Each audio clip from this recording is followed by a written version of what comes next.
Mesdames et messieurs, bonsoir et bienvenue dans l'édition de TV Plus Madagascar, dont voici tout de suite les titres pour ce soir. Un important dispositif de sécurité a été mis en place sur l'axe de la route nationale numéro 4 afin de prévenir les attaques de bandits de grand chemin. Cette mesure fait suite aux nombreuses plaintes des usagers de cette route qui relie Majunga à la capitale. L'Office régional du tourisme d'Analamanga se prépare à accueillir les touristes qui viendront lors du sommet de la Commission de l'océan Indien tenu à Antananarivo les 24 et 25 avril prochains. L'accueil par Madagascar du sommet de la Commission de l'océan Indien contribuera à doubler le nombre d'arrivées touristiques à Analamanga.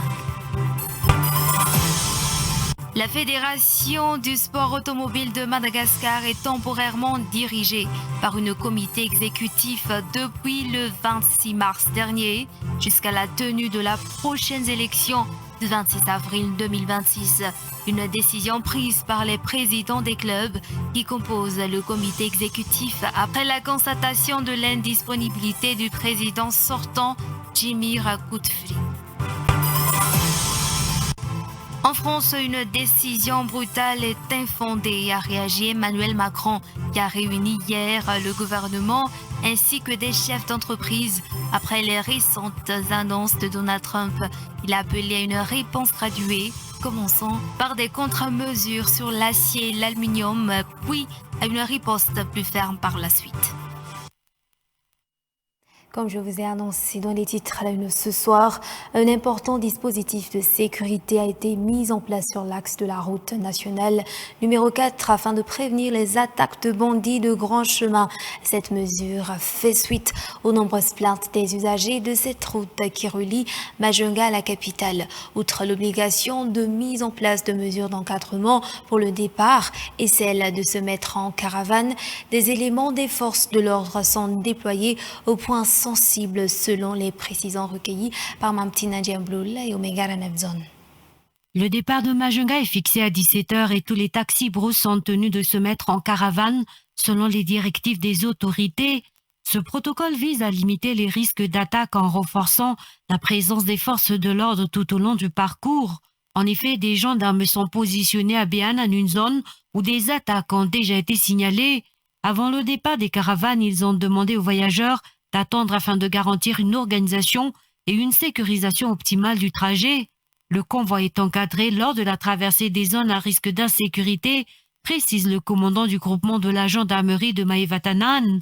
En chemin, un groupe de gendarmes accompagné de plusieurs hommes en civil ont également pu être observés aux points sensibles, notamment au niveau des endroits stratégiques où se postent souvent les malfaiteurs.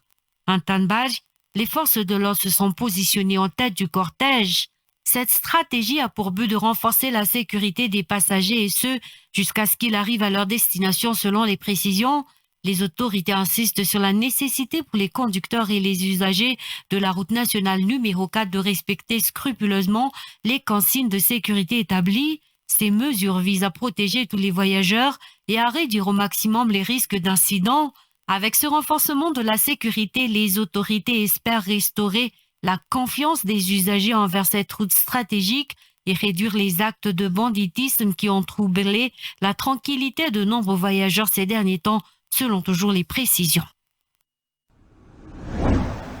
L'Ortana, Office régional du tourisme d'Analamanga, se prépare à accueillir les touristes qui viendront lors du sommet de la Commission de l'océan Indien tenu à Antananarivo les 24 et 25 avril prochains. L'accueil par Madagascar du sommet de la Commission de l'océan Indien contribuera à doubler le nombre d'arrivées touristiques à Analamanga, selon le responsable du tourisme d'Ortana. Reportage. Le tourisme fait partie des secteurs qui peuvent bénéficier des retombées de la réception par Madagascar du sommet de la COI aux commissions de l'océan Indien. C'est pourquoi l'Ortana, ou Office régional du tourisme d'Analamanga, a mis en place une stratégie particulière pour pouvoir préparer des circuits touristiques pour les délégations qui viendront assister à ce sommet. En effet, la région d'Analamanga regorge de circuits touristiques qui font sa renommée, non seulement en pleine ville, comme la zone de la haute ville, mais aussi dans les périphéries. Conformément à la décision prise par l'Ortana, L'Office du tourisme d'Analamanga prépare déjà un circuit touristique qui inclut la visite du Rouva de Madagascar et du Rouva d'Amumanga pour les visiteurs. Des offres particulières sont également concoctées en marge de ce sommet de la Commission de l'océan Indien. Par ailleurs, si certaines des délégations qui assisteront au sommet peuvent arriver avant la date de la réunion, il y a aussi celles qui peuvent rester plus longtemps. En fonction de cela, l'Ortana prévoit donc des offres qui pourront attirer ces touristes à visiter la ville des Milles, raison pour laquelle l'organisme Ortana a mis en place des services pour promouvoir le tourisme, notamment dans la région d'Analamanga. Continuons le journal. Madagascar va être doté d'une station de prévision météorologique qui sera mise en place à Bialalan, dans la région de Sofia, afin d'optimiser la fiabilité des prévisions et de renforcer le système d'alerte précoce face aux phénomènes climatiques. La journée mondiale de la météorologie a été officiellement célébrée le 1er avril sous le thème « Agissons ensemble pour combler les lacunes en matière d'alerte précoce ». La célébration officielle de la Journée mondiale de la météorologie, consacrée aux prévisions météorologiques, climatiques et hydrologiques, a débuté le 1er avril. Cette année, elle s'est tenue sous le thème « Agissons ensemble pour combler les lacunes en matière d'alerte précoce ». À cette occasion, l'organisation Worldwide Weather Technology va remettre à Madagascar une station de prévision météorologique qui sera installée à Bialalan, dans la région de Sofia. Cet équipement de pointe permettra de recueillir des données météorologiques précises et de renforcer le système d'alerte précoce sur l'ensemble du territoire afin d'anticiper les risques climatiques et de mieux protéger les populations. Un temps fort de cette célébration a été la visite du centre de prévision hydrométéorologique d'Ampasapit, récemment rénové pour intégrer les dernières avancées technologiques dans le cadre du projet Produire. L'événement a également été marqué par la signature d'un partenariat stratégique entre le Centre météorologique national, l'entreprise Worldwide Weather Technology et le Programme des Nations Unies pour le développement. Cette collaboration vise à renforcer les capacités nationales en matière de prévision météorologique et à améliorer l'efficacité du système d'alerte précoce, garantissant ainsi une meilleure anticipation des catastrophes naturelles. Et question sport, la Fédération du sport automobile de Madagascar est temporairement dirigée par un comité exécutif depuis le 26 mars dernier jusqu'à la tenue de la prochaine élection du 26 avril 2026. Une décision prise par les présidents des clubs qui composent le comité exécutif après la constatation de l'indisponibilité du président sortant Jimmy Rakutfring.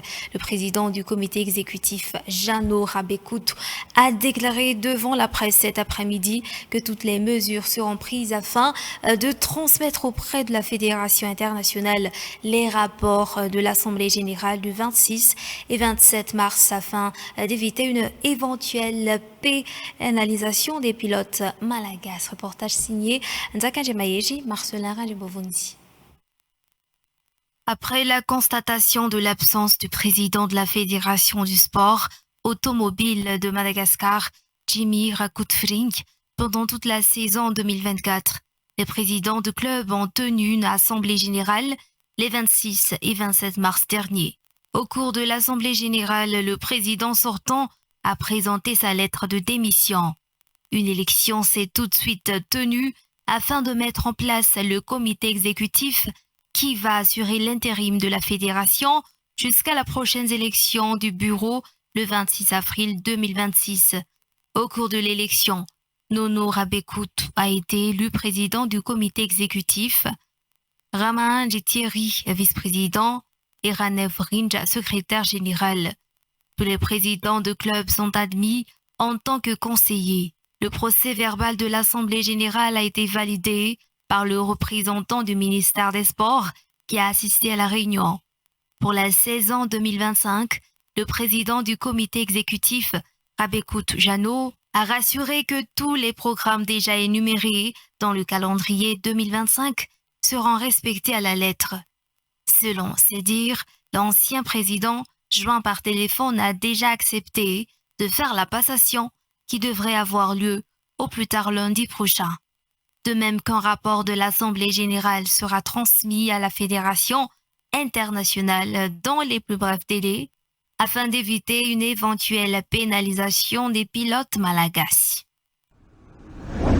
Et pour finir, en France, une décision brutale et infondée a réagi Emmanuel Macron qui a réuni hier le gouvernement ainsi que des chefs d'entreprise après les récentes annonces de Donald Trump. Il a appelé à une réponse graduée, commençant par des contre-mesures sur l'acier et l'aluminium, puis à une riposte plus ferme.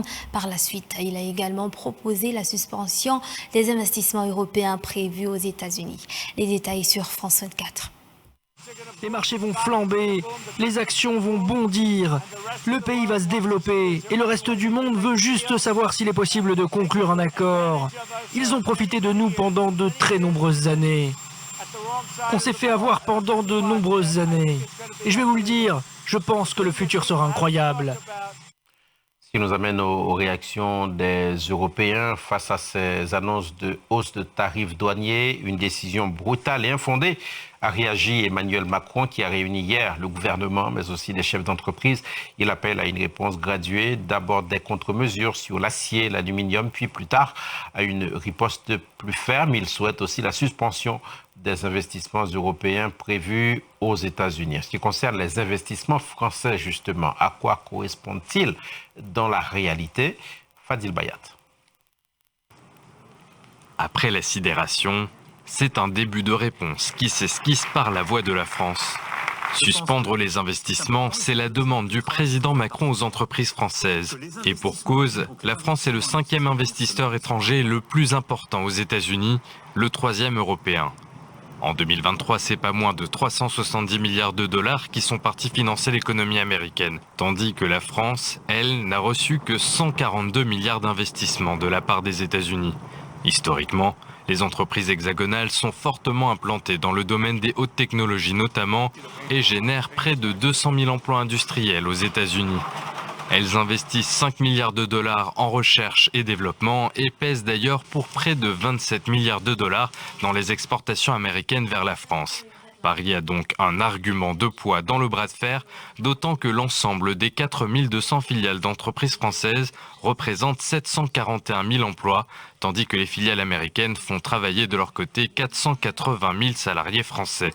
Mais les entreprises souhaitent éviter l'escalade et la guerre commerciale, d'autant que plusieurs d'entre elles ont récemment annoncé des investissements massifs aux États-Unis. C'est le cas de l'armateur CMA-CGM qui prévoit 20 milliards de dollars d'investissement pour la durée du mandat de Donald Trump. Et voilà, c'est la fin de cette édition. Je vous remercie de l'avoir suivi jusqu'à son terme. Et pour finir, je vous fais part qu'à partir de maintenant, vous pouvez suivre en direct les émissions de TV+ Madagascar en ligne, où que vous soyez à Madagascar ou à l'étranger. Sur ce, je vous dis à tout de suite.